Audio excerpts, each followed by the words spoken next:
I'm on the phone. It's okay. just as a start. No. That's all right. Good timing. Just to offering me an Easter egg though. Damn.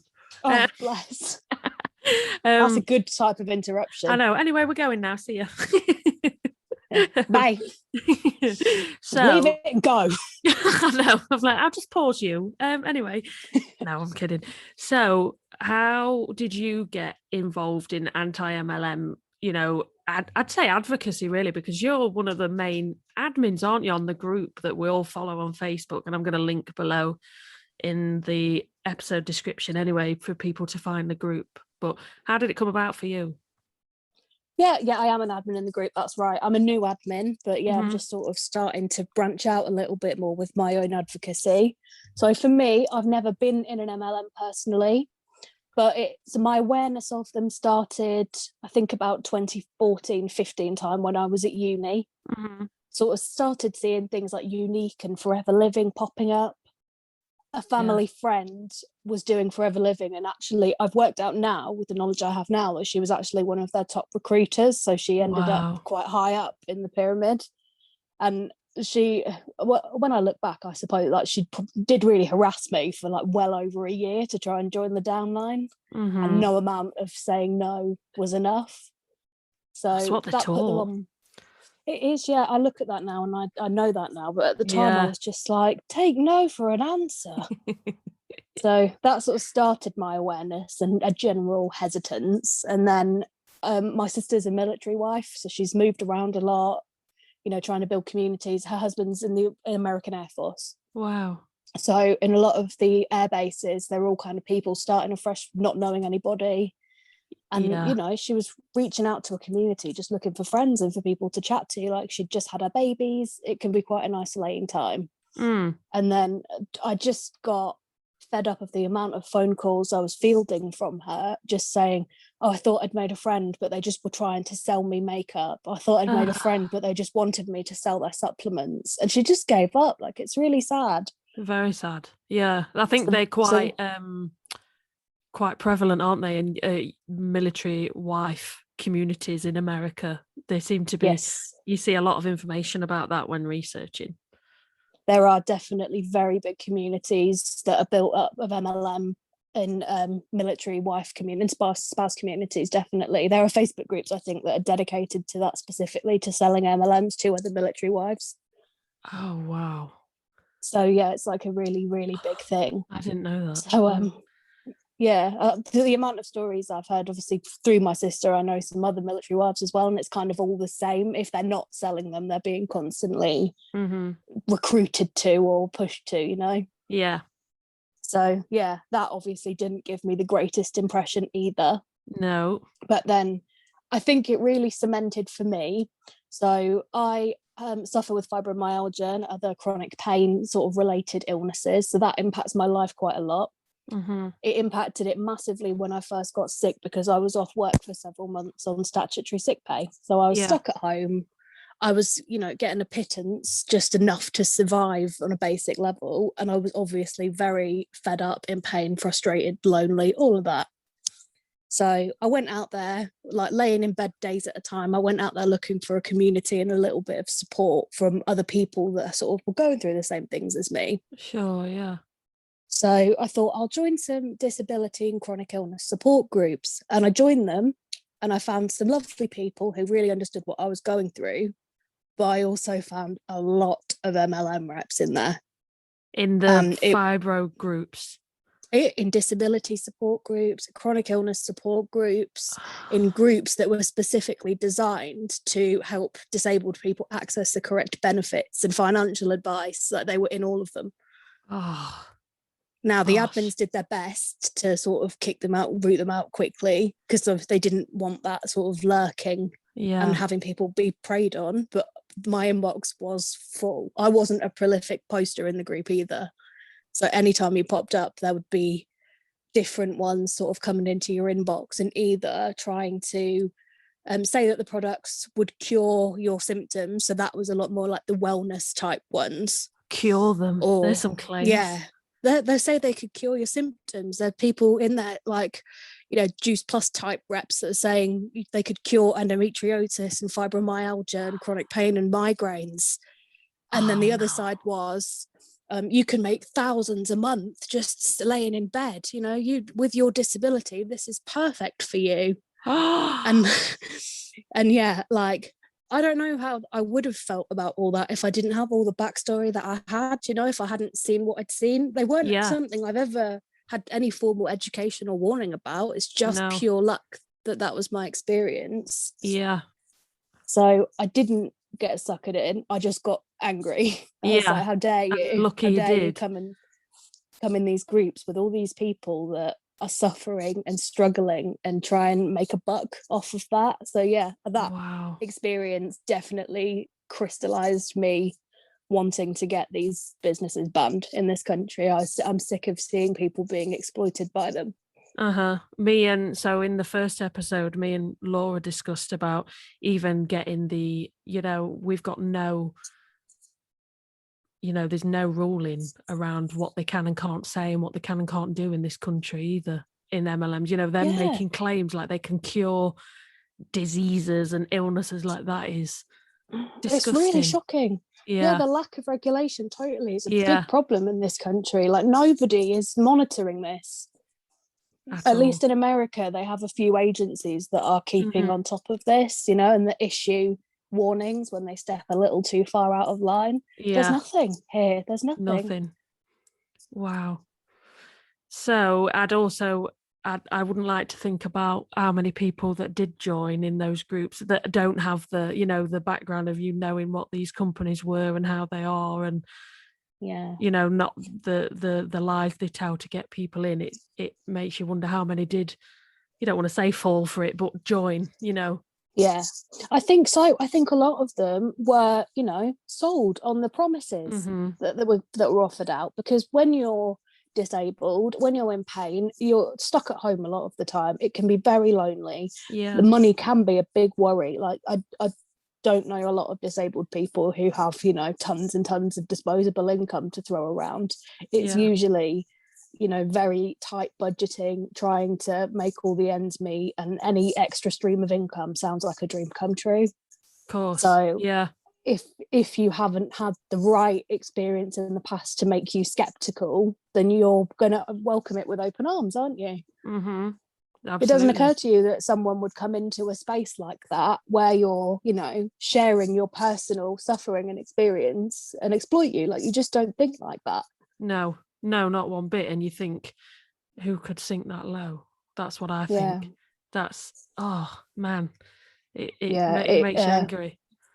It was hard to stay rational and not sort of go off on one. I don't tend to like anger as a method of dealing with stuff if I can help it, but boy, it was tough sometimes in those groups. Yeah, I'm surprised you didn't lose it on some of the messages you got. Well, I had a few arguments with a few of them. I had some very angry voice notes from a Juice Plus rep who called me a, inverted commas, neggy bee.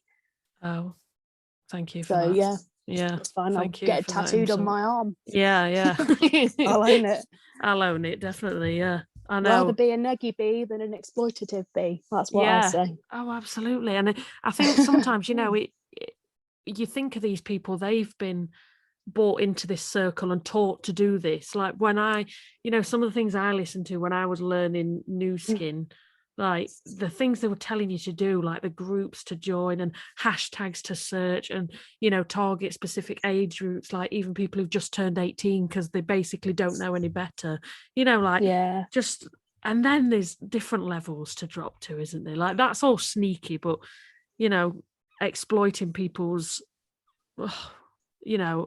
health issues and vulnerable people, like disability, illness, all of that is really life altering and stressful and hard.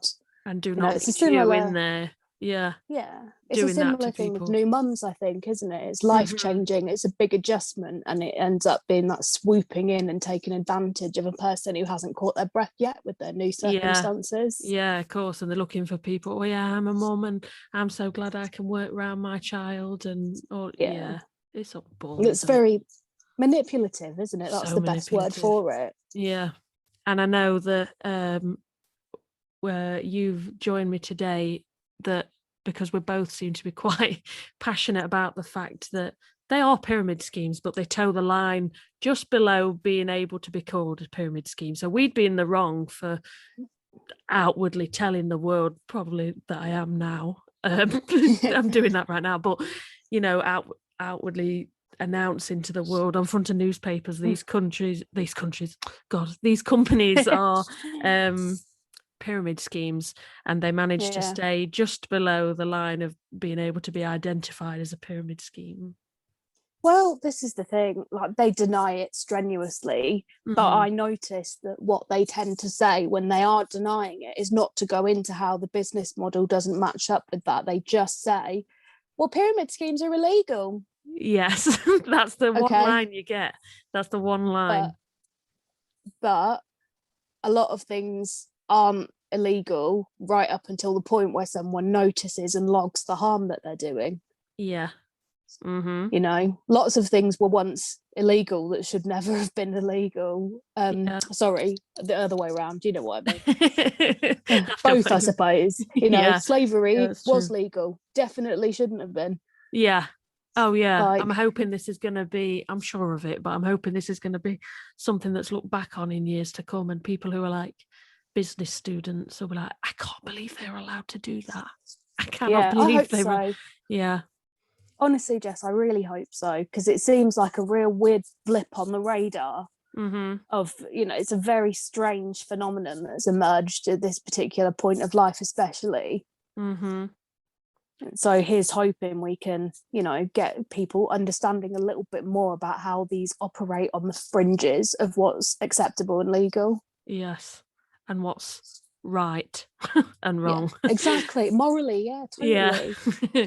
So I think we both have some strong feelings on this one. So I'm looking forward to unpicking it with you. Oh, definitely. So I thought it was funny to do this. So I think where you start when you're researching this kind of stuff is, what is the difference between multi-level marketing and pyramid schemes? So I think that's something every work body probably starts when they Google this kind of info, which you do. So I thought I'll do this for the episode to get it ready. Money Advice Service, the website. So, a really good website for anything to do with managing money, debt management, general monetary awareness and advice. Have an article from last year. Is a multi-level marketing scheme a good way to make money? So, spoiler alert. Spoiler alert, probably not. So they've got a section on here. What's the difference between an MLM and a pyramid scheme? The first line: pyramid schemes are illegal. Honestly, that should be these companies' motto, right? Yeah, they need t-shirts. They really do. They get them screaming that at the conventions. Yeah. It says a pyramid scheme won't sell a product or a service. Instead, the only way to make money is to recruit other people to the scheme. It means most people who join a pyramid scheme will lose money. Only a few people at the very top of the pyramid will make money. Now, isn't that interesting? Don't you think that sounds a little bit familiar?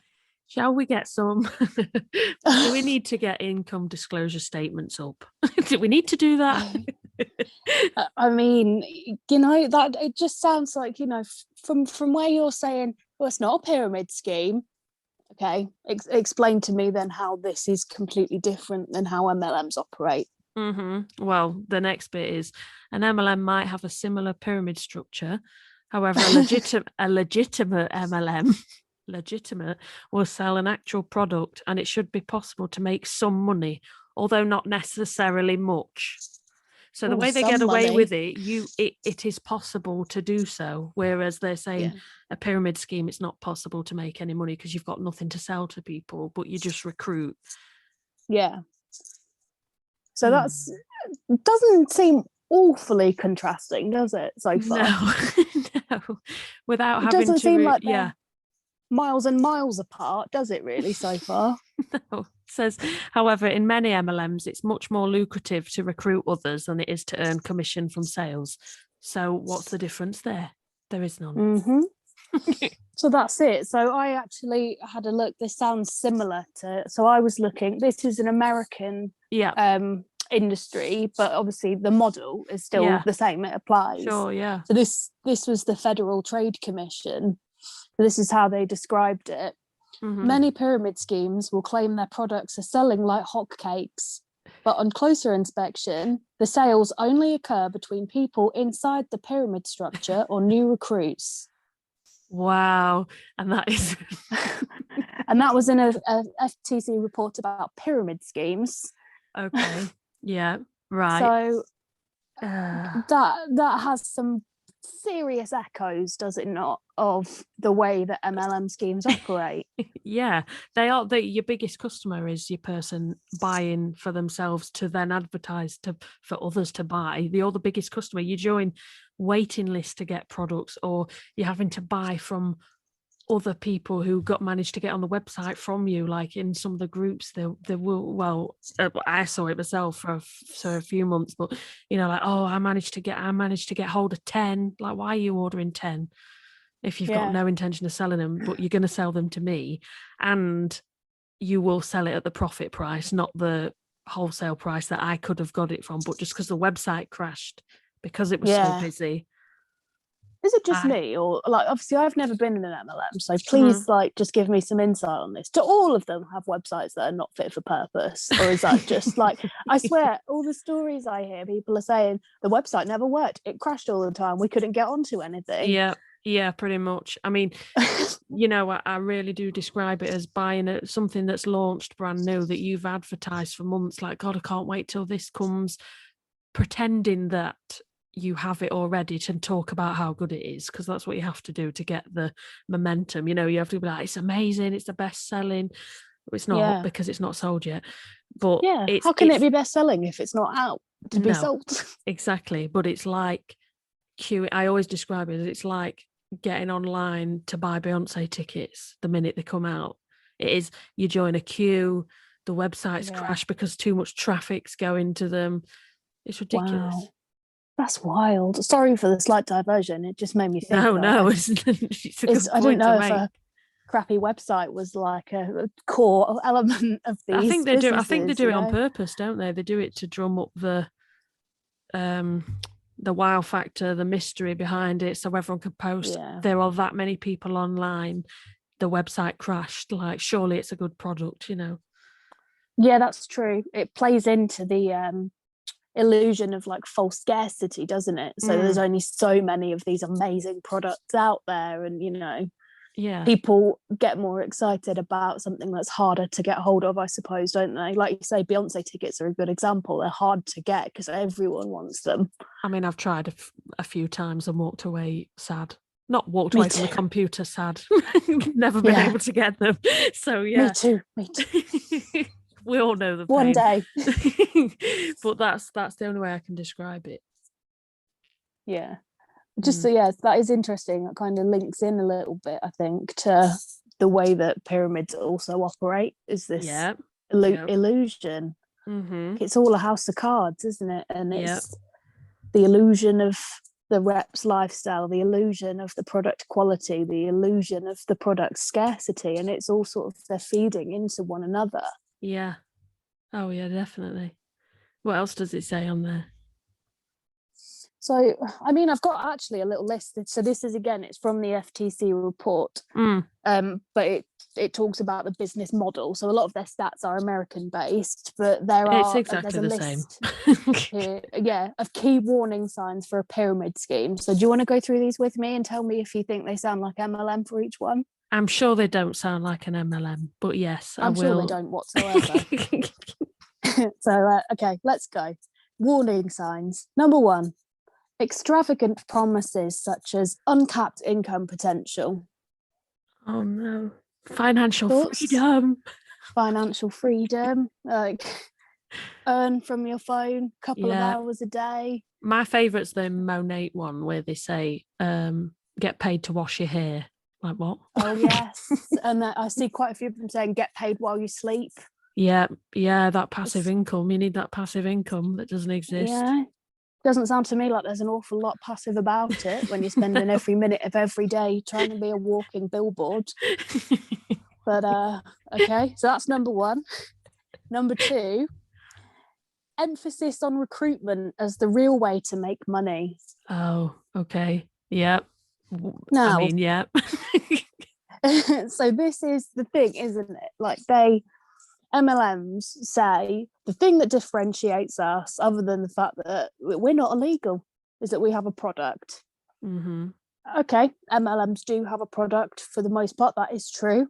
Mm-hmm. But the fact that your company is structured in such a way that means the vast majority of earning potential involves recruitment means that it is closer to a pyramid scheme than a traditional business. Yeah, and there's been, and I've seen on, like the Reddit page, people's YouTube content, there are a lot of reps who will admit, and they've probably been coaxed into it by people who enjoy investigating this stuff into admitting it in the conversation, but they do openly admit, the money is in recruiting, the money isn't in selling. A lot of ex-reps too, like content creators. Like I know you had Laura on last episode. That's something Laura's talked about in her content, that there's really quite a low cap on what you can make just from pure product selling. Like I cannot remember the details, and she would be better placed than me to tell you. But I believe she said with Unique, that she was in, you can't transcend above like the second or third level on product sales alone. So that is not uncapped potential in any way, shape, or form. No. And even from recruiting people to get up the levels in majority of the MLMs, I'm yet to come across one that isn't like this, but you have to have so many, your legs you have of each leg under you of people. So many of them have to be manager level. Below them, they have to be however they name these things, blue, purple, diamond executive. President. Ruby, Jasmine, Orchid, Magic Unicorn, whatever it is they're calling it these days. The people under you need to be at a certain level too for you to be able to get to these top levels. So no, it's not through product, you're right.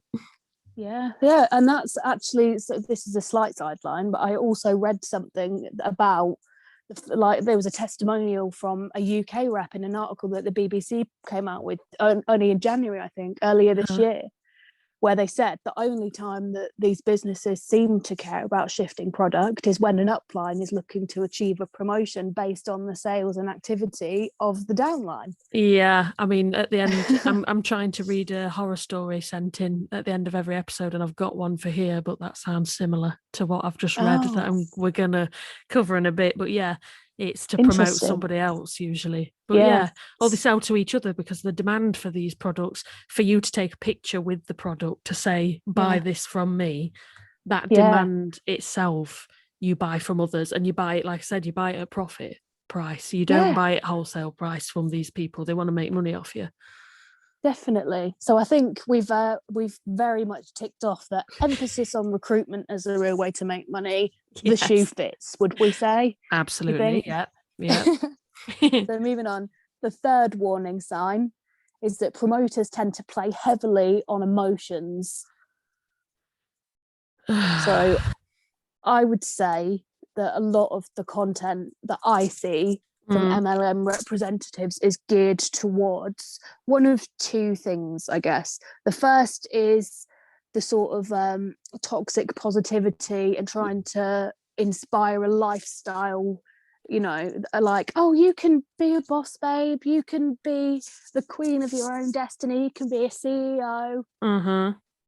Or it tends to be the opposite and tugging on the heartstrings, where it's like, I need friends to support me. What's the point of having people that love you if they don't support your dreams? Oh yeah, I mean they share, and these people share these posts on Facebook. You see them, because I've got people in my friends list who have joined MLMs, and I keep them there for my entertainment, but they are they share things, that are, well, if you're going to support this business but you don't support this business that your friend opens, well, I would if you'd opened one, but you haven't. Right. Have you put effort into designing the product, having it manufactured, getting your stock? No, you haven't. Yeah, this is it. It is not your business. So I'm not supporting you if I buy Body Shop body yogurt. I'm supporting a multi-million-pound corporation. Yeah, I'm not. And you you're not, might yeah. get 4 pence of commission for the privilege. Like, Oh, it's ridiculous. But that makes sense as well, using that the emotive stuff, because I think that is the explanation around my why, and why these companies have you've got to post about your why you're doing this, and what, and really making you think about why you're doing this, like everybody, and you don't want to say it, do you? But it's like watching the X Factor, like everybody's got a sob story. oh yes, I know exactly what you mean. There's a sob story behind why, or they want you to spin it as a sob story, when really actually you're probably just living a normal life. Yeah, not everybody's loaded, and not everybody's able to spend every day with their kids. And my mum and dad worked, and I went to clubs, and my grandmas and granddads, like it's a normal way of life. That's how life is. It's, if everybody did that, there'd be no businesses, there'd be no Tesco for you to go and do your shopping at. And exactly that's totally true. Is that something that they pushed, like when you were in your experience, that they really pushed you to do that sort of life story, autobiography type of content? I do see that a lot, so I'm curious about it. Yeah, they do. Like they want to tell us, you've got to post about your why. And I never did it because I couldn't bring myself to. I think this is, I was about to say this is why I failed. No, I was going to fail anyway. But while I gave up quicker was because I couldn't bring myself to post all of this bull crap on my Facebook page or my Instagram page for my friends to see and be like, well, sorry, your life weren't that, like if your life weren't that bad when I was hanging around with you, like if I'm posting, I've now got a real friend circle of my friends and family, like, oh, cheers, yeah, thanks for that. Yeah. What are we? Yeah, like before I was so lonely and so, no confidence, and now I'm so self-confident, and it's all because of this business. And unfortunately, that's probably why they infiltrate your groups you were talking about, like the disability groups, and they want people to join and have their why as, before I suffered with this, and now this product has cured me and it's changed my life. And people are supposed to read it and go, wow, I need to use that essential oil. Shit, that's it. I need lavender in my life. It's going to solve all my life problems. Oh God, I wish. Yeah, I think you're right. This was exactly what made me angry when it was going on. I was like, so you've come into this space that people who are struggling and desperate within, and you've not seen us as people who are going through something hard, who need help. You've seen us as, oh, that's a walking testimonial for my next sale. Yes. It's a very cynical way to look at people. Yeah. And I don't think people realise until they're on the other side of it necessarily that is how they're trained to look at people. Yeah. And I mean, when you're trying to do the recruiting, you're looking for the person who isn't going to come at you with facts. Unfortunately, I wouldn't look at you, because I wouldn't look at you as a potential for me to recruit, unfortunately, because you know too much and you're argumentative and you're not allowed to associate yourself with negativity either. So you're actually quite negative for me. So I can't. Yeah. I learned that from Juice Plus Boss, babe. Yeah. You're actually really negative. Hater. Yeah. I mean, there's more wrong with your life than there is mine, clearly, because you're bitter about everything. But yeah, you wouldn't even associate yourself with those kind of people who dare argue with you. You're looking, and it's almost like thinking, who's dumb enough to believe what I'm about to tell them? Who's dumb? And I look at her, oh yeah, she just cares about what she looks like, and posts all the different outfits she goes out in. Like, she hadn't got much more about her to post anything about what's going on in the world, and looking like she could do a bit of research. She'd be perfect. And that's how you end up looking at people. Yeah, and it's that actively seeking out people that might have their guard down as well, for whatever reason. Yeah. And this is the thing that I always come back to, that like, no, I haven't been inside a business, so I haven't personally been through you know, the experiences that I hear other people describe. I haven't been in the team chats where they say this stuff, but I've seen it play out on so many different platforms through so many different companies that it is not a case of just a couple of rogue reps. Like, it is a systemic thing that this is being trained down, and I can say that with confidence, just as an outsider. Indoctrinated to think this way.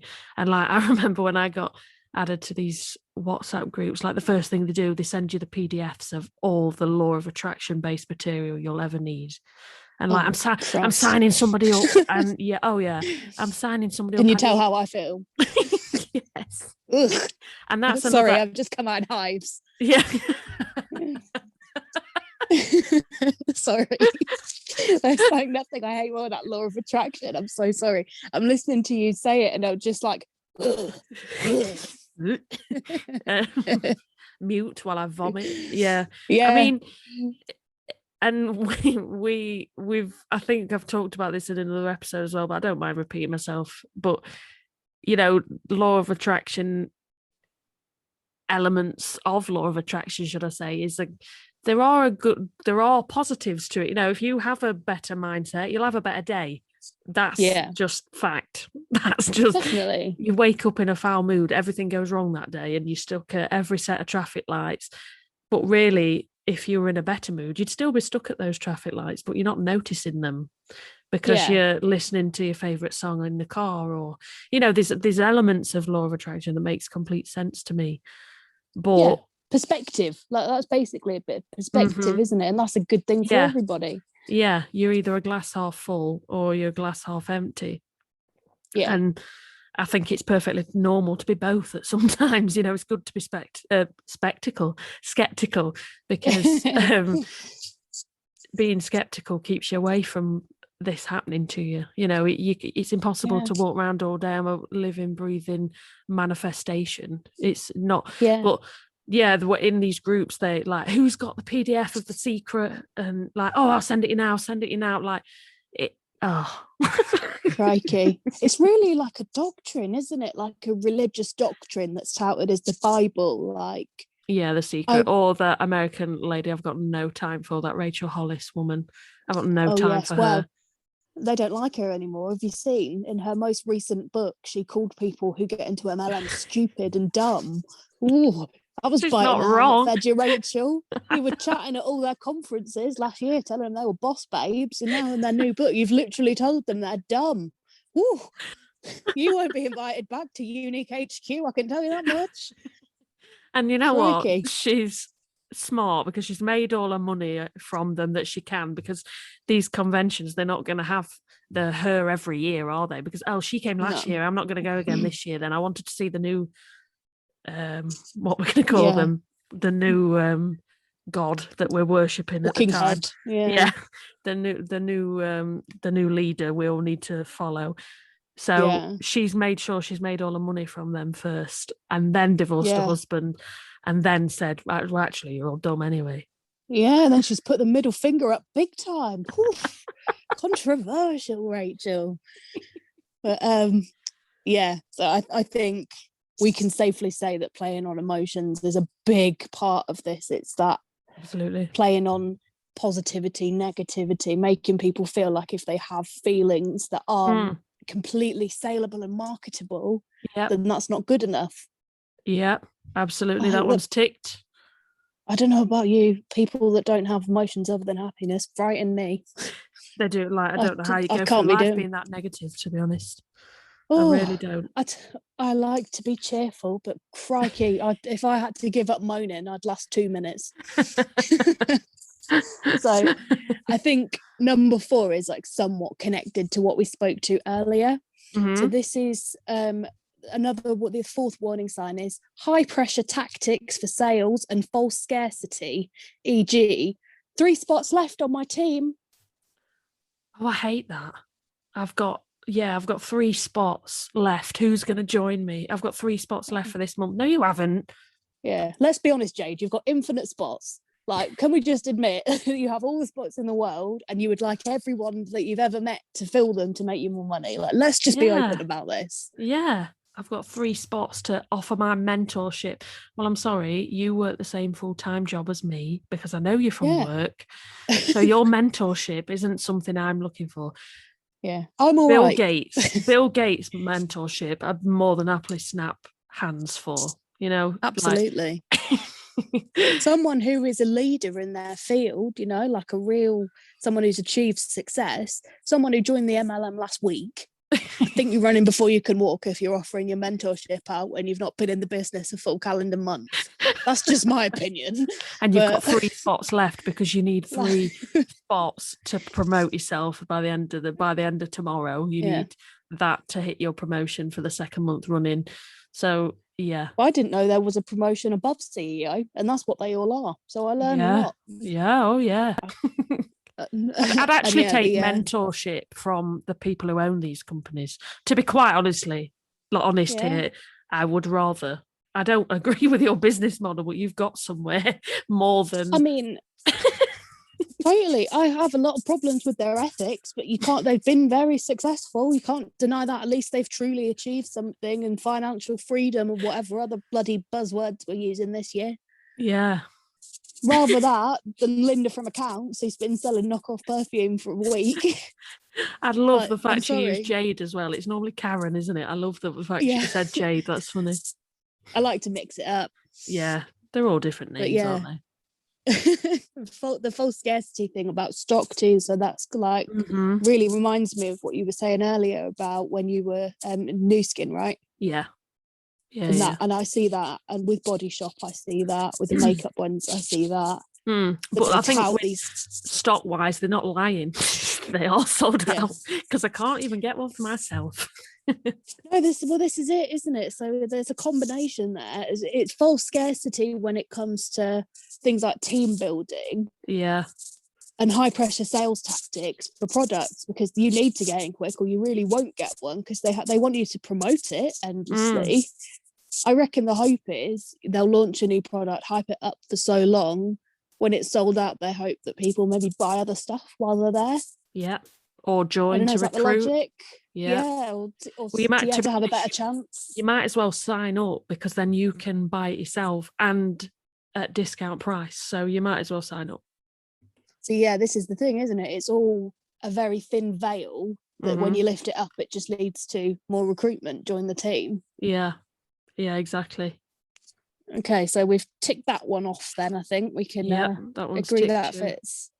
And then 5th and finally, the last warning sign of a pyramid scheme or system, because it's not just this one incorporates pyramids that can have products, is that distributors buy more than they sell to qualify for promotions or bonuses. Oh gosh, absolutely. They all do. And in another episode, it'll already be out before this one, but I read a story from Body Shop at home, and she was spending £150 a month or something like that.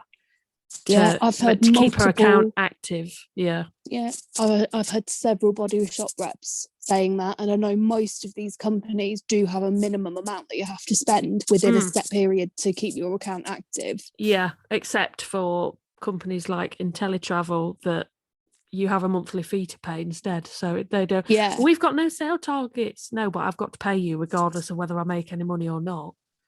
Exactly, so they get you one way or the other, don't they? It's either you have to pay this upfront fee for, they usually say it's for website hosting, don't they? I think in those ones. To have your own online store or something daft.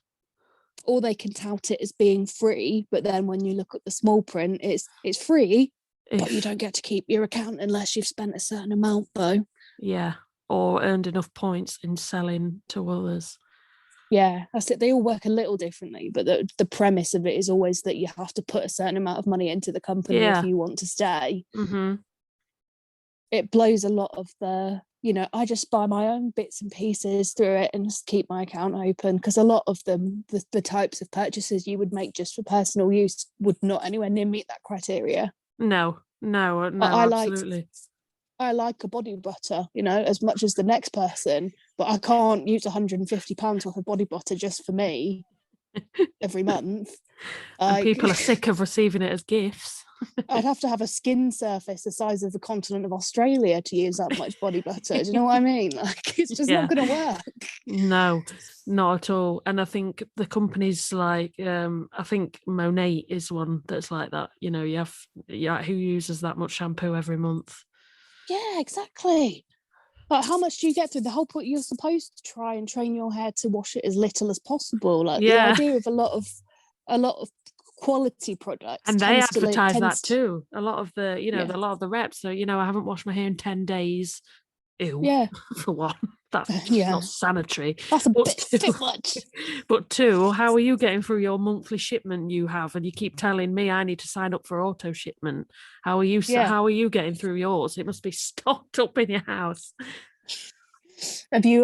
So this is a total little digression. So I can shut up if you want. Have you seen the little miniature Monat scandal that's been brewing over on Instagram? No, but I feel like something I'm going to look at the minute we put the phone down. Go on. It's just been making me laugh. It's popping up. Vogue have recently released an online article that talks about tons of different types of great shampoo. Yeah. And my Monat reps have been sharing this article saying, look, Vogue's promoting us. Like, now do you see how quality we are? They're also promoting Vosine. Well, a lot of them are sharing this promotional image, right, with the Vogue article's strapline and title and stuff. Yeah. A picture of Monat and a little paragraph that describes the shampoo. When you click on the article, the Monat shampoo isn't in there. The paragraph they're sharing does not relate to Monat shampoo. It relates to a completely different company's shampoo. Oh, no way. So they're just like bold-faced lying about being in this article and promoting it. Do you think it's going to be announced from like their head office? Like, everybody stop using this. Stop I think using it might. I think somebody's obviously shared that, haven't they, without even looking at it first. Yeah. They must Someone jumped on it. Yeah. And then it spread like wildfire, and they look really, really silly right now because it's not in the article at all. What are people saying? Like, what are the kind of comments people are getting? Quite a few people are seeing them share the link and then sort of playing like they can't understand what's going on. So they're like, where? I can't find it. Oh, it's in the article. Scroll all the way to the bottom. I can't find it. Can you screenshot it and send it to me? And the conversations just end there. Yeah. Because presumably that's when they go, I think that's when they go and check the article and go, oh shit. It's not in there. Crap. That'll teach me to share what my upline said without question. Damn it. So yeah, have fun. Look that up when we're done. Oh yeah, I will. I do like a false advertisement like that. It makes me too chuckle. Maybe Vogue will come out and say, "Hey, don't rope us into your crap. Do not speak my name. Yeah, in your dirty shampoo."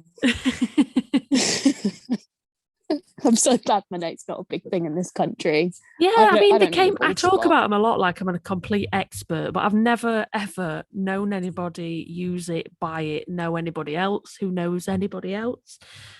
I honestly don't know if they're even available in the UK. Like, I see them all the time with US anti-MLM content, but I don't think I've ever seen a rep in the UK personally. I mean, they did come over here, but I don't think they've taken off.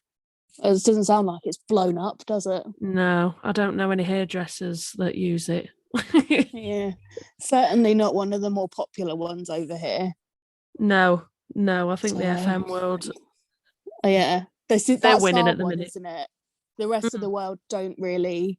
In teletravel and FM world, I'd say. But then other people, that's just my circle of people. But other people will say completely different. Like, oh my God, no. Everybody does Forever, the aloe vera thing. Yeah. Or everybody knows Juice Plus, which they do. Juice Plus is quite a popular one. But I think at the minute it's FM. FM's the one that's gaining the most traction, I suppose, on the biggest hype bubble. Yeah. So ones like Unique, I think I was watching one of Miss Sponley's older videos earlier, and she sort of charted how a company like Unique that peaked about 5 years ago is gradually like going down and down and down. Yeah. Because this relates to the pyramid part. So a pyramid inevitably has to collapse because you literally run out of people to put money into. So that's how it works. Like the house of cards collapses because you have nothing else to put.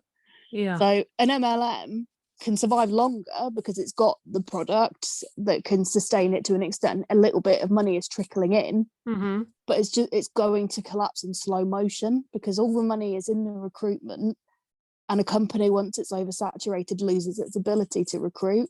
So it's kind of like the contrast between a big explosion that happens all in an instant, which is when a pyramid scheme collapses, versus a volcano slowly erupting, like the lava sort of bubbling right up until, you know what I mean?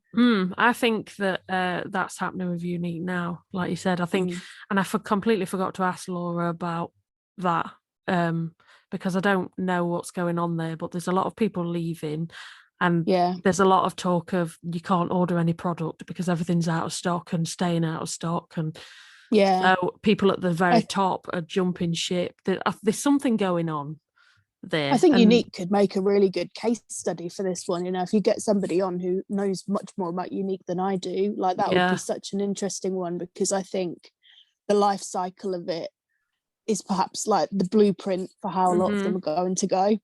Oh yeah, it's all going to happen, and I think hopefully it's all going to happen a lot more with everybody joining in and banding together and creating content and getting the word out, you know. Totally. So this is the thing, isn't it? I think social media has been a blessing and a curse for a lot of things. So it's been a curse in that it's allowed these businesses to flourish, and it's allowed anybody to present themselves as being a qualified nutritionist or makeup artist or, you know, whatever.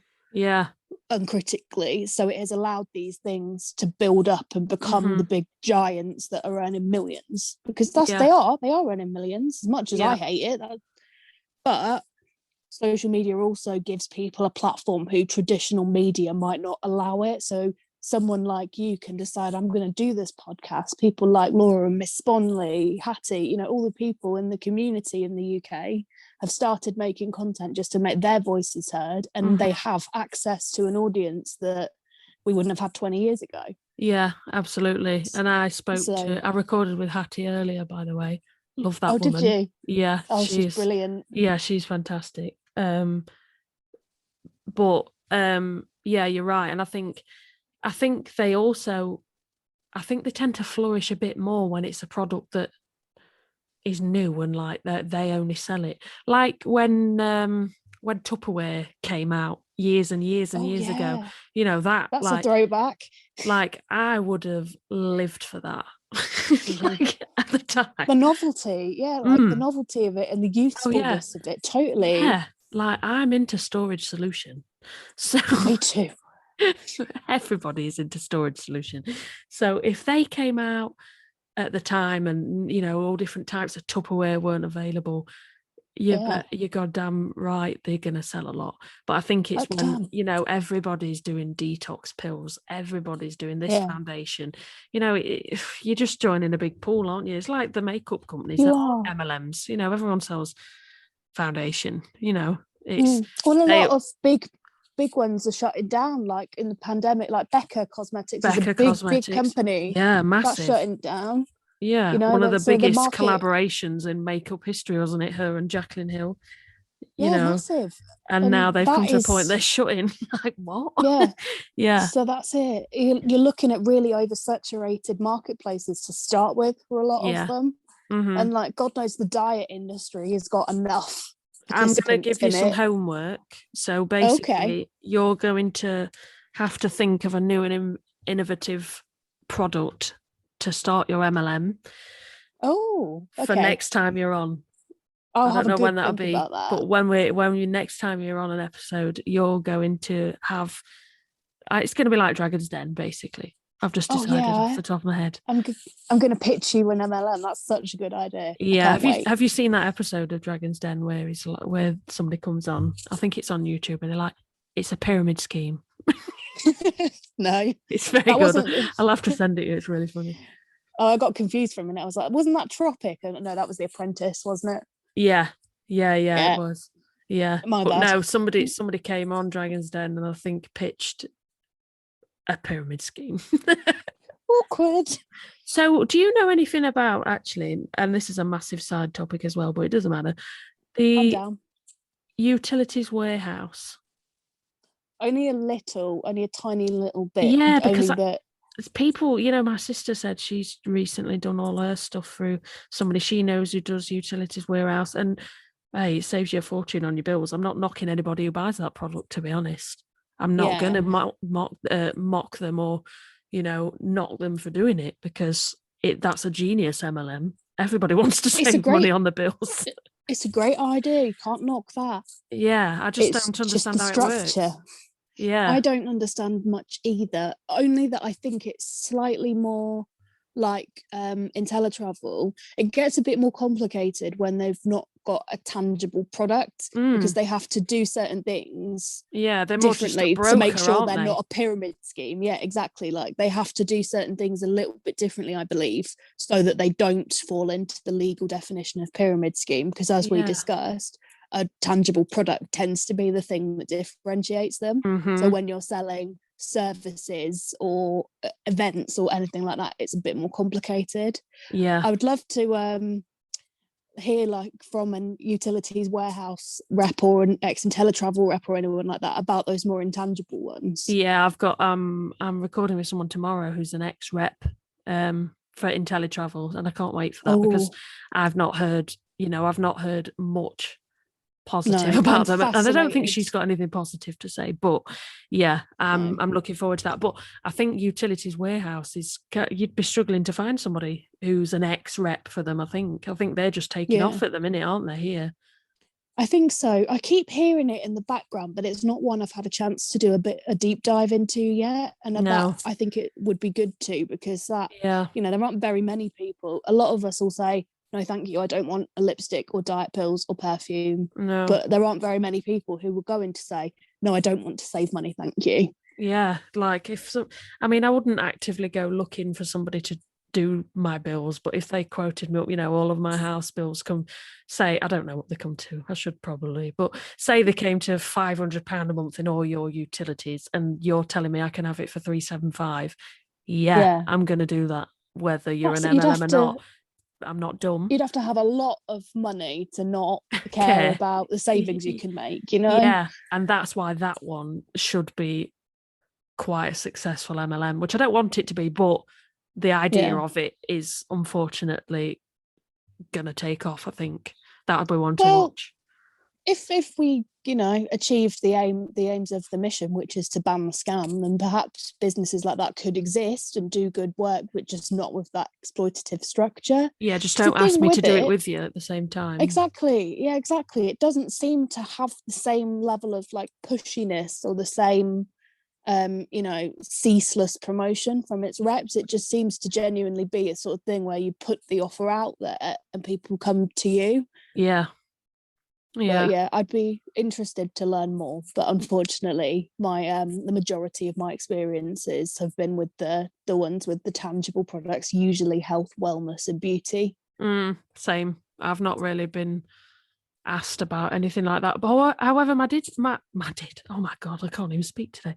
My sister did tell me that she wouldn't have, like, because somebody she knows does the utilities warehouse bills for people she knows, because my sister did hers through her, if my sister recommends anybody, she will get £50 off one of her month's bills.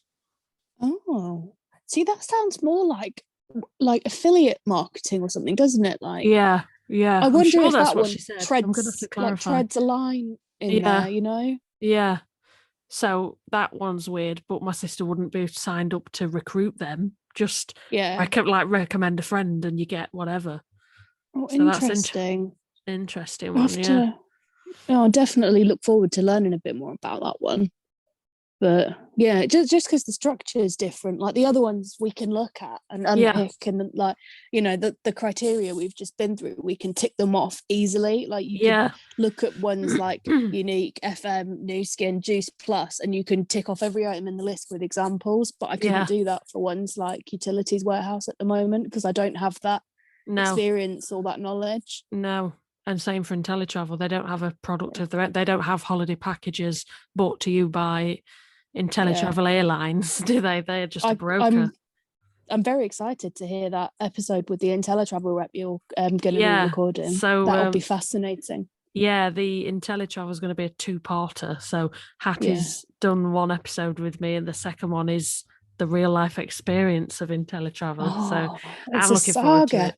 I know. I'm gonna have to. Look, what she'll be on for like 4 hours, and I'll be like part 4 of this interview. But God, yeah, you'll be there right up until the people who book the holidays actually start going on them, won't you? Blimey. Yeah. Another thing I find amusing is when you're comparing your business model to, well, every big corporation is a pyramid scheme. So I don't know what your argument is. That one's my favorite, I think. That is deeply frustrating because I'm like, do you know what? Yes, I expect the CEO to get paid more than me, Joe Bloggs, in an entry-level job. And yes, I see your point that your CEO gets paid more. But the thing is, Joe Bloggs entry-level me, I still get paid. Whether the company makes 2 million or £2, I get paid for the work that I do. That is the point. And that is what you should be striving for. You should not be settling for working for free for a big multi-million-pound corporation. And it's more, I guess, the responsibility level, isn't it? Like they always use Tesco as a example, Tesco, or like Nike, or they use they do love Tesco. I think I mentioned that yesterday actually in one of these, but it's always Tesco. I wouldn't slag off a Tesco worker. Yeah, but because they're not turning up for nothing. People behind the checkout at Tesco don't harass me to start scanning items. Do you know what I mean?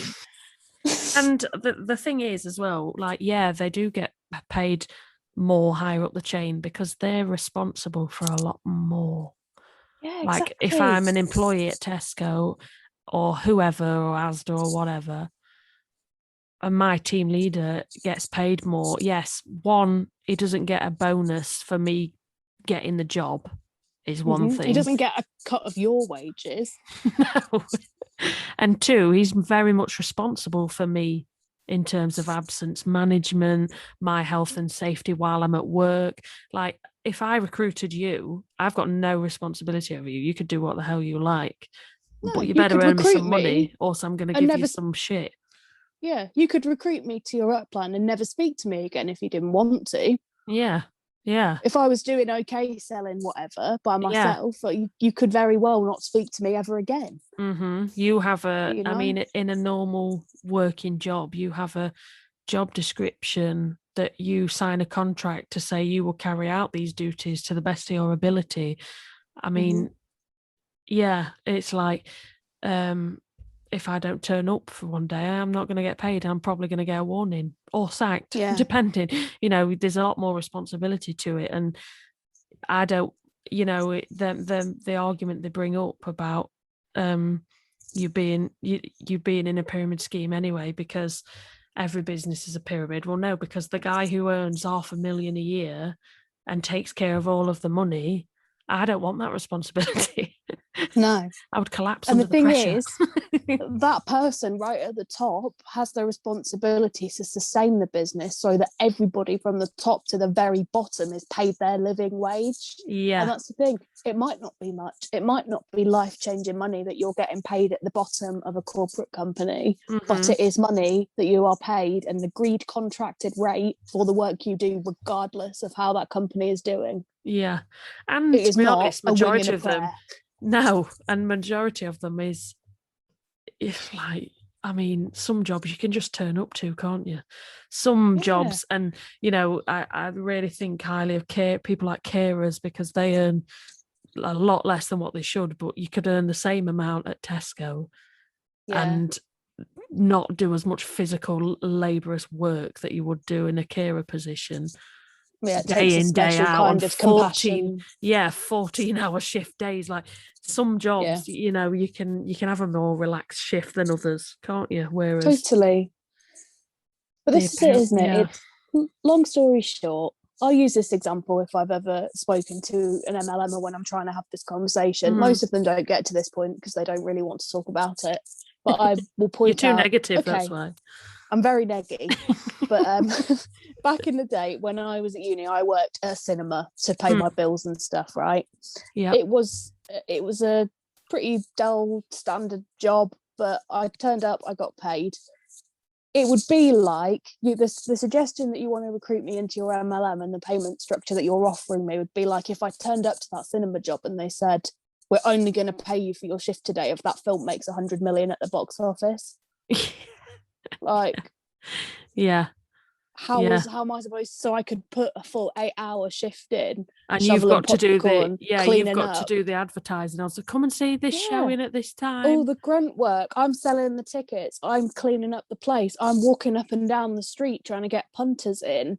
And then it's all still dependent on how well the film does when it's out of my control. That's how it is. And when you put it like that, it sounds ludicrous. Yeah, absolutely ludicrous. But that is what they're asking of people. Mm-hmm. Do all the grunt work for a chance that you might get paid. That's a really good analogy. Thank you. Very good. That's a good one. Can I just ask though, when you worked there, did you get to watch films? Yes, free tickets was the major perk of that job. I actually really liked that job for what it was. Yeah. I always thought it'd be something that I could do. I worked a lot of different retail jobs when I was young, just to, like make ends meet and all that. And that was my favourite retail job I ever did. I bet they're not doing too well at the minute, cinemas, actually. They haven't been open for a long, long time, have they? No. Some of the chain that I used to work in, Cineworld, is actually, I think it went into administration. I'm not sure what's going on.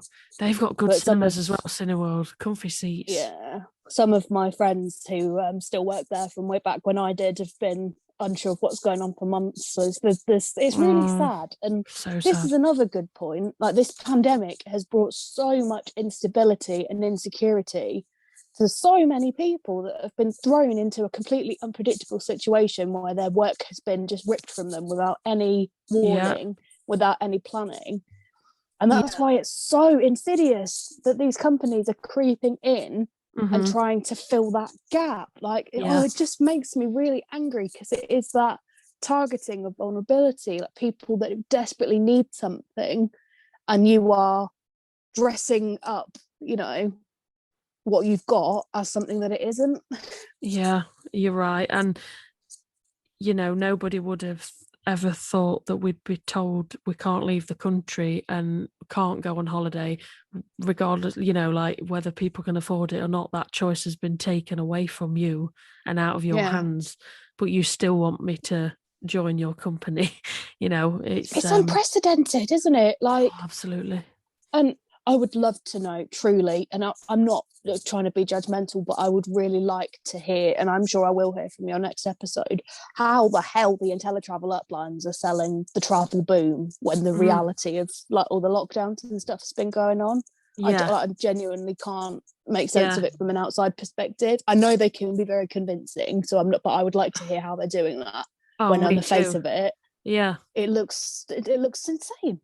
Yeah, well, the lady Sophie I've got coming on, I think she's left more recently. Like me talking about when back when I was like, it was like 4 years ago that I gave an MLM a try. So I'm not really up to date on anything really. But her story is a lot more recent and a lot more lockdown based, I think. So that will be interesting. It's interesting to compare as well, isn't it? Like, I know a lot of people like you who did it a couple of years ago when they were lesser known versus the experience people are having now in the pandemic boom of these things. Yeah. Like, maybe one day it would be super interesting if you could find a new skin rep who's recently. I'd love to hear you compare your experiences and see what's changed, if anything. Oh, yeah, that's a good idea. Yeah, that would be so good. Yeah. I mean, I just didn't gel with it straight away. I thought it was a bit odd and I kind of walked away from it. I was like, that was a weird experience.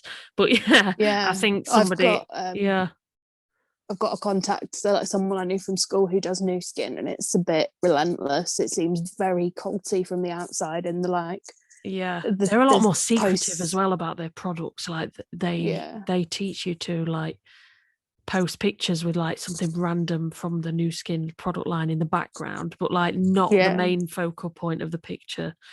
Like Yeah. very weird behaviour. Yeah. Weird. It's like, it's almost like subliminal, isn't it? They seem to go for. I've Subliminal noticed that messaging. with this girl's post, that it's like not a direct sales post. So it's No. not like, you know, if I'm holding a can of Coke, like, hey, look at my can of Coke. It's, Yeah. oh, here's a picture of my eyelashes with a can of Coke in the background. Yeah. PS. Like, Yeah. it's just a I strange thought bit of carry on. so because we're having our house kind of renovated at the minute. I've been following all the Instagram accounts. I've got to get all the ideas I can. Doesn't come naturally, Home that's for info. sure. Yeah, it No, doesn't come naturally, that's for sure. But I'm right there with you. I followed one girl and I was like, oh no way, she's in my area, like according to the location tags or whatever. I'm going through her house that she's done up, and I'm like, oh, get to the bathroom and there's a bloody Loomy thing on the sink. I was Ah, like, okay. your stomach Okay. just drops, doesn't it? Like when you see, you're like, oh no. I was like, oh shit. I'd got It's through like like 40 of her posts as well, like proper stalking her. I imagine it being a bit like I've been in a long-term relationship so long, I've not even ever been on a dating app, but I imagine it's a bit like when you're on Tinder, if you're like, oh, you know, this person looks really good for me, really. Oh, he murders dogs. Oh, I've got to the 6th picture and it turns out he's a dog killer. Oh, that's Yeah. a bust. Oh, damn it. Darn, this was going so well until now. I don't know. that would be good. Oh, You've got to laugh, haven't you, Jess? Otherwise you'd cry. Like, some of this is so absolutely. depressing. I try and find the humour. Like, Yeah. And I think that's why, and I don't agree with the amount of piss taking people some go to out of people who are in MLMs, because I do genuinely yeah, think they're all victims at some point, and they're all going to come I out of agree. these at one point and think, what the hell was I doing? You know, Yeah. But they kind of ask for it themselves sometimes. You're asking for it. And any job, like my full-time job, I love my job. I don't come home and write about how much I love my full-time job every day. Yeah, agreed. That would be the weirdest flex. Like, my jobs were fantastic. Like, when I was sick and like, you know, off and adjusting and stuff, they bent over backwards to accommodate me. They gave me the ability to do any hours I wanted flexibly. They gave me all the accommodations you could possibly ask for. It was amazing. And I still have never put weekly gratitude posts up about them though. Sorry, guys. No. I love you, but not that much. No, it's like, can you imagine coming home from work and be like, another day done in the office? Like, I know. Blessed. So blessed. Hashtag blessed. Hashtag boss babe. No. This is it. I try not to laugh at the members. I don't think it's their fault. I try and laugh at the tone and the sort of company practices rather than the people. That's how I try and approach it. Yeah, that's the same with me. And I mean, I'm not going to look at the rep and say, you're dumb for falling for this, you're an idiot. No, you're not. You're a victim. You've been told certain things that are framed in a way that made it seem realistic to you. That's not your fault. Yeah, you're right. I hope that people can step back when they're out of it a little while and just try and laugh to get through some of the pain of you know, the practices, the processes, what the companies tell you to do. That's kind of how I draw my line with it, you know. Yeah. And I mean, I really feel for people when they come out of MLMs and say some of their biggest regrets have been, time lost with their family and stuff like that. That one really gets. I don't have any kids, so I find it hard to, not hard because I'm not heartless, but you know what I mean. I can't agree. And God, I'd feel the same way because I don't have any children to come home to as such. But I've got a dog. Me neither. I do have a dog, and he's my child. But I've got a cat baby that is also my child. Yeah, so it's the same. It's the same, right? It's the same. I think it's the same. I'm sure. I think it's the same. Every mum that's listening to this is like, "Shut up, the terrier, just shut up." No, it's not the same. I know it's sorry, not the guys. Same. They are our babies in their own way. Yeah, they are.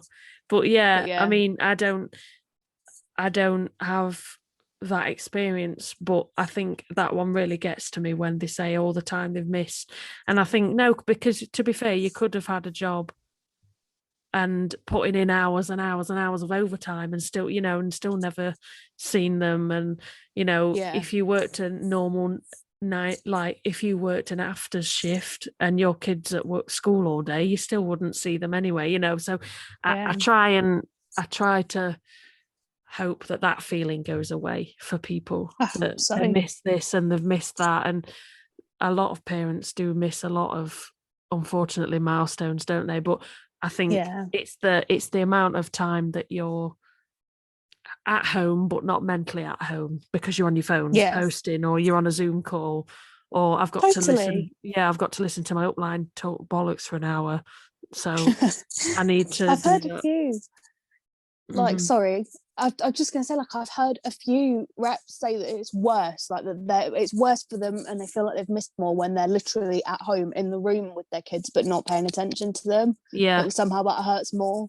Because they seem like they should be there, they should be having it, they're telling everybody that they're having this family time and this business gives them that, when actually it's not true, it's a facade. Like, they're sitting there talking to you on Facebook instead of hanging out with their kids. And it's that thing where they're sort of being forced to do this performance that looks just like what they're after, but it isn't it. At least if you're in an office job, it is what it is, and it's not masquerading as anything else. No. That one gets to me a bit. Yeah. It's hard not, I think you'd have to be a very cold-hearted person not to have any sympathy for the reps that get sucked in, especially going back to, like, certainly the way that I became aware of them was through their sort of incessant targeting of people who were in tough situations and, vulnerable positions. Mine started when I was at uni and struggling to pay rent. And then my sister, she was lonely. She was in a new country. She was a new mum. She hit all the criteria and they wanted her. And then leading up to when I started joining disability circles, and they were seen as good marks to hit up because they were people that would be looking for money, time, friendship. And this is the thing. Like, as much as I'm happy to sit here all day and tear the structure of the businesses apart and the ethics of how they do it, it's not the people within it who are the problem, is it? It's the structures that are enabling this and promoting these kinds of things. I would hate it if reps feel like they're being the butt of the joke. I don't think that's true in the movement at all. No. I think sometimes it can come across that way, can't it? Because you read some of the, like, all the Facebook groups, and I know you guys are quite strict on it anyway, aren't you? And you don't tolerate it. And luckily there's quite a few of you to monitor it in the group that you help to run. But some of them, they just have free reign, and YouTube comments and Instagram comments of people's content, like, it just gets really out of hand on both sides, like from people who are in MLMs and people who are very anti. And sometimes it's misstrued, isn't it? The message is misstrued. Like, I don't have anything against you, and I don't have anything against how successful you're being, I guess. I have, because I want you to be successful. I don't hate women, as you tell me I hate women. I want you to realise yourself that it's quite a mean industry.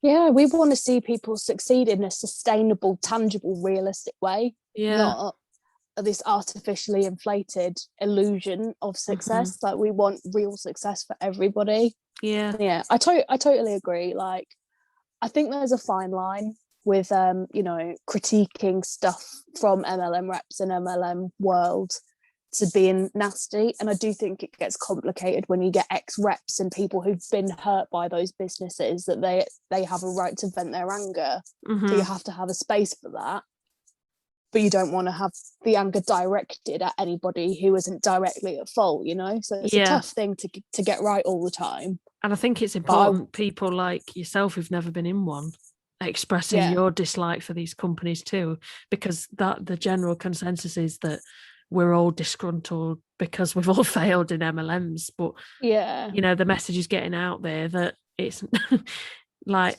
it's a predatory business model and leeches on people's unhappiness, but they try to mask it in positivity, and that's coming to the forefront of people's minds who haven't even been in one yet. I'll say but haven't ever been in one. You know, you see it in the print screens of people's replies to people's Instagram DMs, don't you? They're like, no thanks, I'm not interested in MLMs. So it can only be a good thing. It's slowly getting out there, I think, and I do hope that we can totally challenge that narrative that all people who are anti-MLM are just pissed off ex-reps. Because actually there are a lot of us, like in the group that I admin for, I'd probably say it's a 50-50 split, honestly, if I had to take a guess, of people that were once in them and people that have never been in them and are just like me, who've seen, you know, negative experiences through the prism of other people, or who've done a bit of research in the business model and don't agree with it in a more academic sort of a way rather than personal experience. Yeah, and I also love that there's some partners of people or ex-partners joining the group too. Like, you know, like me and my wife divorced because of her being in an MLM. Like, crazy.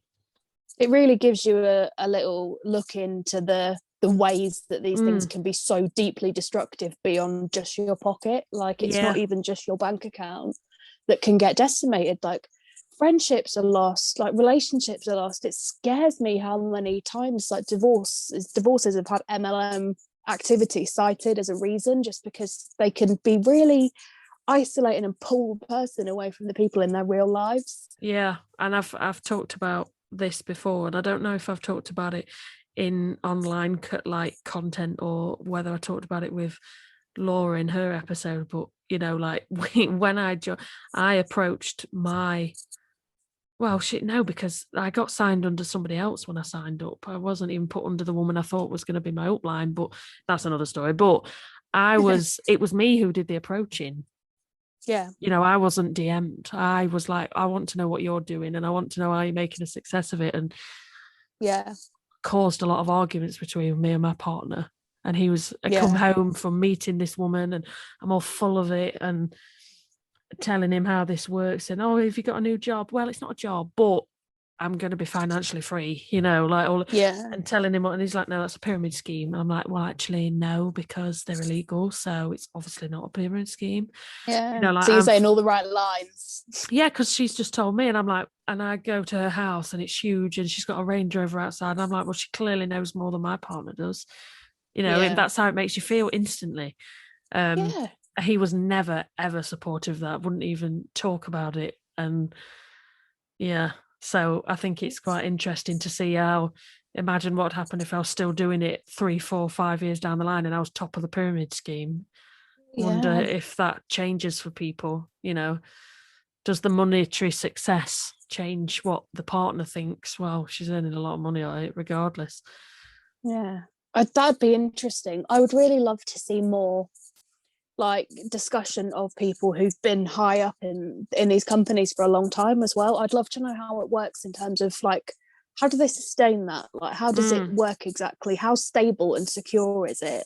Because if that implodes, you know, I can only imagine that, say, if you're like a tippy toppy rep in a business, like, I know I keep saying unique, but it's just one of the ones that's on my mind. If it's the one where people are leaving and moving along quite a lot, something is brewing. If you're a tippy toppy that's had a mortgage out on a huge massive house or a car lease payment that was being covered by the business, what happens? Like, how does that affect your life and your assets and your investments if you don't hit rank 1 month? People are saving, that's all I think, because that could all be taken away from you, because you hear stories of people, don't you, leaving their MLM and take their whole downline with them. What happens if that happens? A lot of the tip tops as well do seem to, like, quite a lot of new MLM companies that start up appear to be started by people who were high up in other MLMs. So that seems to be the cycle. Yeah, because they bring all their downline with them. Surely that in itself demonstrates that there's no sustainability. Like, once you've worked to the top of that particular pyramid, there's only so long you can hold on having any semblance of success before you have to move sideways to try and do it all over again. Yeah, build yourself back up again. But I hope to God these people are putting away in savings and not, you know, splashing the money about to take pictures of, oh, how amazing my life looks on Instagram.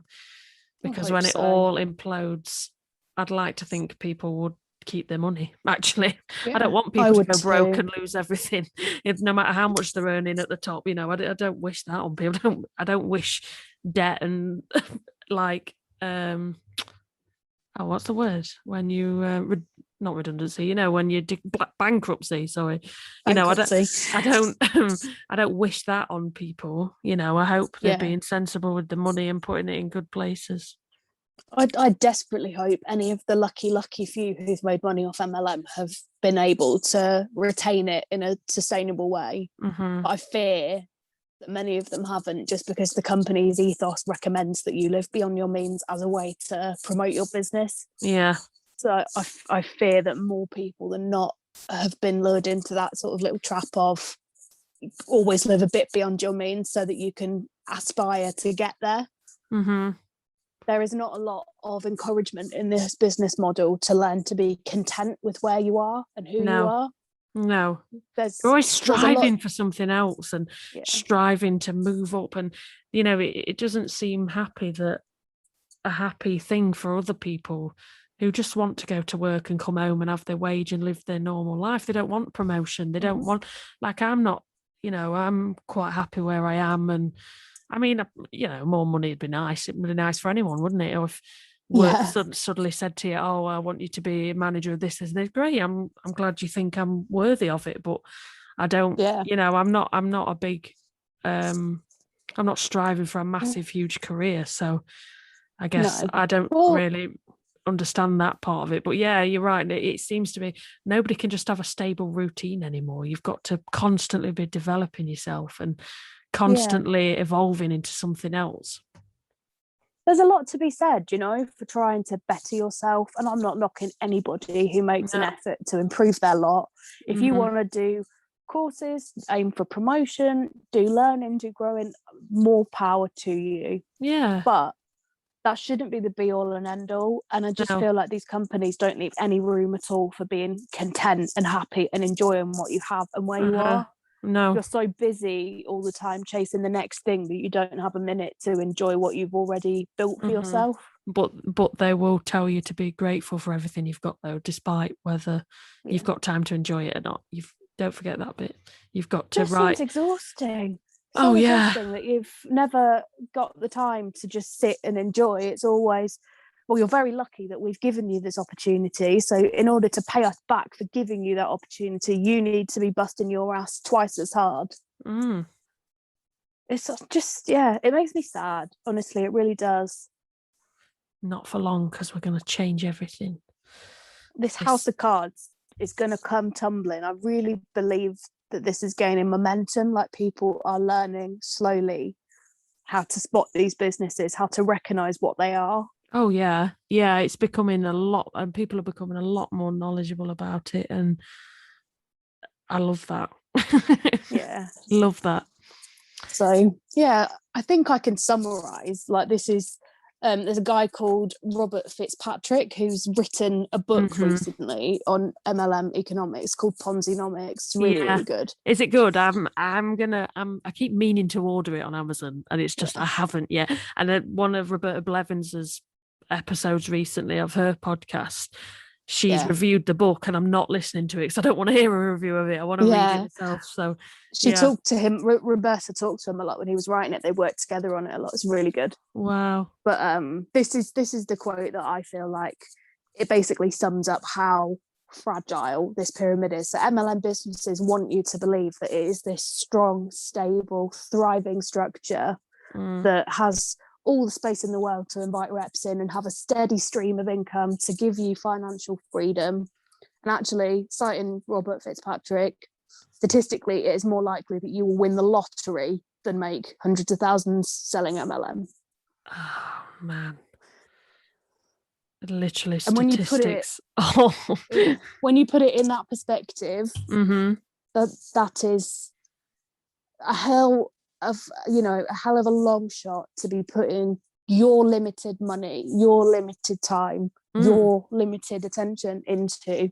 If you are in a situation where you're in desperate need of an opportunity, of a bit of cash to get by, of an opportunity that will let you have more time with your kids, you are taking a hell of a punt on this one. You only get one life, that's for sure. Yeah.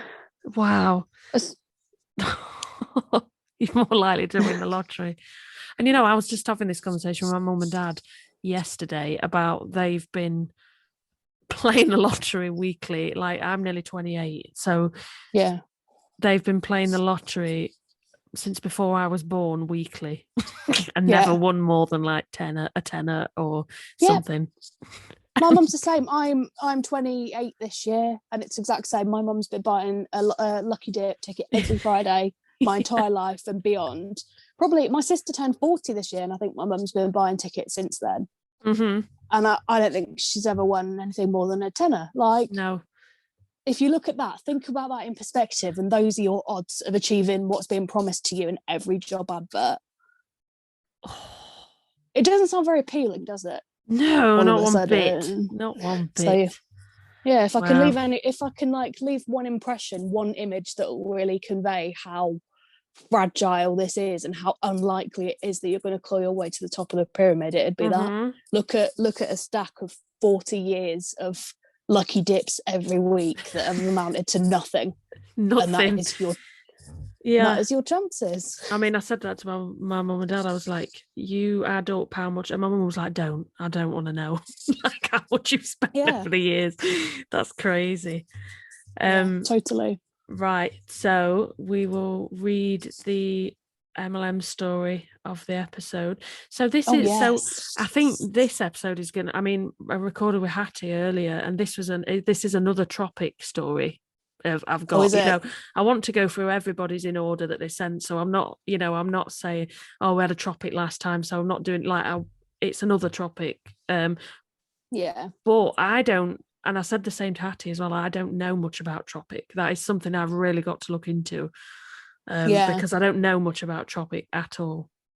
I've had a little look, and it seems my impression, and this isn't a deep dive, but it's kind of a general reset, is that tropic get a lot of mileage out of trying to present themselves as being very different from other MLMs. Yeah, that's basically the only thing I know, really. But in every tangible sense, from I think it was Laura whose breakdown of tropic I've watched, and a couple of others, that in terms of how they operate, in terms of their compensation plan, the way that it works, the order system, everything looks the same. As I couldn't find anything that was different in terms of operations to any other MLM. Yeah. No, I really want to look into their products and everything, because I literally couldn't. I wouldn't even be able to spot one in a lineup. Any of their products. Good things about product quality seems to be like consistently hearing praise about the products is the only major difference I've been able to uncover. So I'm interested to hear this. I think it's a bit lush type products, isn't it? Yes, I think so. So this one starts, so it's anonymous. A manager was getting, so her experience in Tropic was a manager was getting everybody to put their orders through one girl's account so she could win the trip to South Africa. It was cheating and massively unfair. Oh no. So that's the sort of fiddling we were talking about earlier, isn't it? All of a sudden, the products matter when somebody above you wants a promotion or a prize. And strengthening your legs. You got the legs of the pyramid. They've all got to be the same strength for you to promote. That girl who went to South Africa then ostracized one of her team who made it to the manager status, as she was so jealous. She was back in South Africa at the start of the pandemic, so they told Tropic she'd moved to South Africa to get her fired. Oh la la. Wow. That is serious. Like, you must be angry towards someone who go out of your way to say they've bloody emigrated. Yeah. Oh yeah, that's bad. All of her teams then bumped up to the upline who had been cheating to get her on the South Africa trip in the first place. It's a hotbed of lies and cheating and a popularity contest. They all are. Yeah. If you don't look like them and turn vegan, you're excluded and made to feel like crap. So the cult of indoctrination starts, and you end up going vegan and making your family go vegan so you can be a product of the product. She's put in air quote. Oh, interesting. You spend a fortune on kits that have to be replaced. They tell you that they don't force you to buy anything, but you have to have a kit to demo. That's Yeah, £60. they all say that, Yeah, don't yeah, they? yeah. I mean, no startup fees. You don't need to buy anything. Well, you do, because how can you sell it to people that you don't know what it's like yourself? Yeah. Crazy. That's £60 every 6 months as the masks go off in 6 months. They're like fresh ingredients and stuff, aren't they? So similar to Oh Lush, isn't it? yeah, yeah, it's a lot like that. Mm, But they're so much more expensive than Lush. yeah. I think for £5 or £6 or whatever it is, I'm not too bothered if I've got to throw a little bit of face mask out after a couple of months. But if it's Yeah. however much, like Tropics is quite expensive, I think. Oh wow. It's up there with premium skincare prices. Oh Jesus. I had a scan of their website. I don't remember seeing anything that was below sort of 18, £19. Wow. That's ridiculous. So it's like Then premium high end skincare prices. yeah, yeah, for everything you'll find in your kitchen, probably. So then you have to replace everything else as it goes off, and she's put, and it really does go off. Oh, okay. Oh, Lots of stuff is out of stock all the time, and on top of that, not everything is made in our Surrey beauty kitchen. I think that's one of the things, isn't it? It's like supposed to be a homemade family brand type thing. She put, we were stunned 18 months ago when Body Pebbles all had made in France on them. oh wow. That's not very transparent, is it? No. I like the products. You'll hear everybody say that. They're nice products, but Lush sells fresh ingredients on the high street without preservatives too. It's a total shame they went to the MLM route. MLMs are just a way to get cheap sales force that you don't have to give any employment rights to and proclaim we own our own businesses. We don't. Yeah. If they decide to shut down, we have zero say. If we run our own business, we have a say. Yeah, you're right. That's exactly what we've said today. Totally, yeah. You Perfect hit the story to nail on the sum head up. there. Yeah. She's totally hit the nail on the head. So she's put the name of someone, but I'll blank it because I don't know who this person is. But she said this person's sob story. So we were talking about the emotive thing earlier. Is that Yeah. her mum needed a water bill paying, so she helped out by selling her homemade. Oh, this must be the woman who owns it then. Oh yes, okay. Like how the business got going. Oh, sorry, that doesn't need blanking then. Somebody called Susie. I don't know. Yeah, Susie is the owner of Tropic. Makes more sense then. Is that her mum needed a water bill paying, so she helped out by selling her homemade body scrub on Greenwich Market. That story now changed to her mum lent her £200 to start up, and that's why the kit is £200 to join. It wasn't £200 when I joined. It's gone up twice, and then you have to pay for more kits that you earn. It's a lot more than £200. Remember, all these products go off.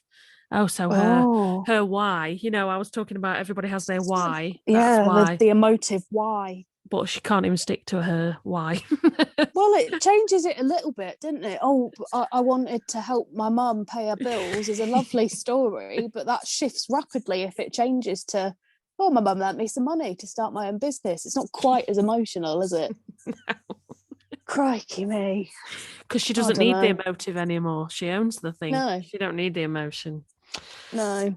Well, yeah, thank you for sending that one in. Anonymous, obviously, so I can't respond to you or anything. It's in a Google form, which is kind of handy that people can, fill in the form, and they don't have to leave the name and address or anything like that. So yeah, thanks for that one. That was very insightful. Everything we've said today. It's kind of relevant. It really does.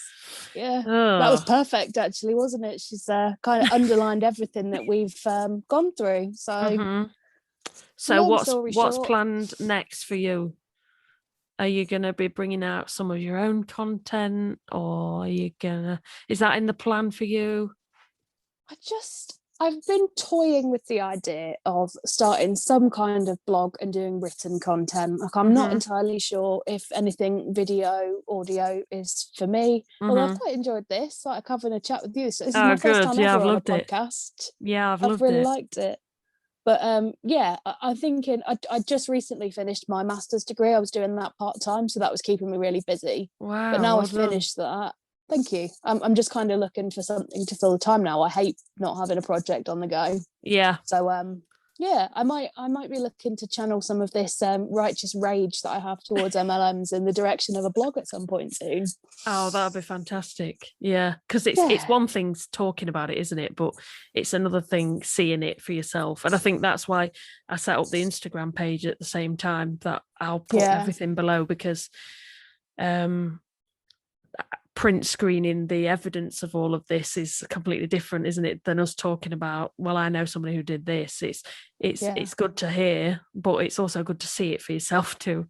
So totally, you want all types of content, all types of voices, and I think this is a kind of movement where there is genuinely, like, there's space for everybody and their experiences. Like, you don't have to be an ex-rep, you don't have to, you don't even have had to had a horrible traumatic experience yourself in an MLM. You could just be someone who was in one, didn't work out, and now you're kind of seeing it in a different light. Like, there is genuinely no specific type of person. Yeah, like, lots of people have a very neutral experience, so you don't have to be someone who's been dragged to hell and back by an MLM to be part of this movement. Yeah, it's a wild ride, but I'm glad we're all here. Me too. So thank you for joining me today. I've appreciated it. Thank you so much. It's been really nice. Thank you for having me. And you're coming back with your business proposal at some point. Yes, I will. I will have the original. We've got to dominate the MLM market here. Totally. I'm going to get my best entrepreneur head on for this one. I promise you. I'll take it seriously. And if anybody else has their ideas they want to submit, please do. Because these will be funny. Definitely. Oh, wow. Thank you. Thank you.